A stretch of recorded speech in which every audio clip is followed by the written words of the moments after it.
What is up, everybody? Welcome to MTGA Tasting Notes, and today we're getting into the most popular wine in the MTGA lineup. That is the 2022 Single Barrel Merlot, the highly anticipated release that we have every winter. This is by far the most popular wine in the MTGA lineup. As many of you know, Merlot is kind of our thing. It's what we've been doing for going on 16 years now. And this is, in essence, the reserve bottling of it, where we cut a barrel from the herd and say, let's just see how great we can make this Merlot and go big or go home with it. It's something that, as a result, we have typically around like 300 bottles of total. It's 100% Merlot. It's aged in 100% new oak for 2 full years before we bottle it, and then at least another 6 months in bottle before we finally get it out into the world. And typically that's the winter time, which is right about now, winter 2025, where we're going to be releasing this wine to help kind of keep you warm during these winter months. It's when we love releasing some of our bigger, kind of bolder reds to, kind of go with the heartier theme of the season. Now, Merlot, as I always describe it, it's a very plush, very fruit-driven variety. It tends to be difficult to work with because of that. Because it can be so dominant on the fruit and kind of plushiness side of things that it can get kind of flabby at times. And that's what makes making great Merlot tough, is that you have to find ways to provide structure and balance to the wine so that it kind of stands out of the crowd. Especially when you're doing 100% Merlot. If you're blending some Cabernet Franc or Cab Sauv into it, some more structured varieties, you can kind of give it that lift. But if you're gonna do 100% Merlot, you're gonna have to find ways that are creative to create that structure within these different lots. And my tricks of the trade for something like this is simply harvesting a little bit earlier so that the acidity level is a little bit more elevated, kind of gives it that nice kind of bright, refreshing quality. And 2, when you put it into 100% new oak barrels, you're gonna get a little bit more structure, a little bit more tannin, and kind of create that grippiness that you might want in a bigger, bolder red wine. This is something that we've been making since 2013. It's nearly one of the longest running wines that we've been producing. This was when I could actually afford to buy a brand new barrel in 2013. That's what this ended up becoming. So this was really my first foray into making kind of those big, go big or go home style of wines.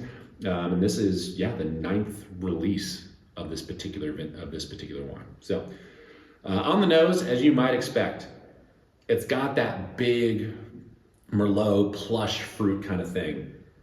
It's got that blackberry, it's got that cherry, a little bit of like that, ripe, just perfectly ripe fig. It hasn't turned too rich or jammy or anything like that, but if you bite into a fresh fig where it's still got that tartness and kind of that nice rich flavor, but it's not overbearing, that's a pretty cool characteristic that makes its way into this wine every once in a while.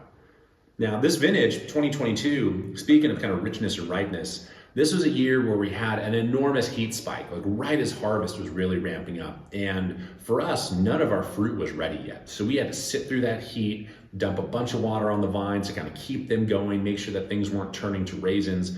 But as a result, you do get a lot of sugar buildup. You do get some of those bigger, richer, kind of rounder fruit characteristics. That's evident, I think, in all of our 2022s, and for most 2022s that you're going to see out there, is you're going to see kind of this really they're going to be really immense wines. They're going to have this big presence, and they jump right out of the glass at you. They can be a little bit higher octane with that slightly higher sugar content. But as usual, all of our wines are fermented dry. So, sugar-free by the technical definition of it. And something that just relies on those beautiful fruit characteristics to give it that kind of sexiness and roundness in the wine. All right, let's get after it, yeah?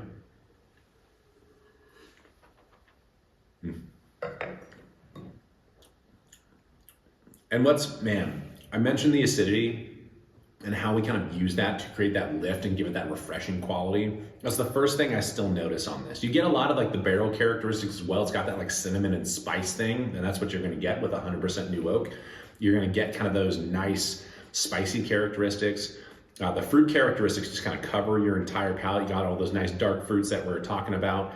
And the acidity, you can feel the sizzle, the tingle on the side of your tongue. You're oh, it's not this flabby, jammy mess. It's oh, this has this brightness and this lift to it. That is a signature across all of our wines whether it's our white wines or our big reds, to make our wines kind of have that nice refreshing quality to them. It's something that I love about kind of the style we've created over the last now 15 years. And as it opens up, it's still obviously a very young wine, 2022. You know, you're going on, you know, it'll be 3 years old this fall, so 2.5 years old right now as it stands, as we're recording this in January of 2025. Still plenty of life left in this. This is a wine that if you are into aging wine, wanted to hang on to it, please feel free. If you like that bigger, bolder kind of characteristic and a wine to really reach out and grab you, then probably drink it sooner rather than later. You know, these 2022s can probably benefit from a little decanting. They're just such big wines from that vintage. A little bit of extra airtime can do it some good. Or worst case scenario, pour yourself a glass, put the cork back in, and just shake up that bottle a little bit. That'll help aerate it. We call that the redneck aeration process out here. Something that we do all the time. And what's nice, it's just, this is why I love Merlot. It's just so even keeled. You got that nice, smooth, kind of velvety tannin. You got that beautiful acidity giving it that lift, and the fruit characteristics just kind of fill up your entire palate. This is a wine that, whether you're pairing it up with like a great meal and carrying on with a bunch of friends, or if you're just coming home and like need a big glass of red wine after a long day, like you can sip on this on its own with food. It can be part of an event, going out to dinner, or just something very, very casual. That's what I love about our Single Barrel Merlot and our Merlots in general, is that they tend to be kind of these Swiss Army knife wines where they just kind of fill the gap. Like whatever you're in the mood for, whatever you need it for, it's a great Swiss Army knife to have on your tool belt. So I hope you get the ability to enjoy this wine. If you're a part of our wine club this winter, this will be coming your way. For those of you that might not be, you can find out more information about our club at mtgawines.com. Head to our website, it's in the top nav right there. But of course, if you find your way out here to Napa, into the cellar, we can definitely pour a little of this for you. Or if we're on the road, we'll be trying to bring a little bit, I always set aside a little bit of this to bring out and about. So we spare a few bottles for some events. So hopefully we'll be able to see you out on the road this year as well.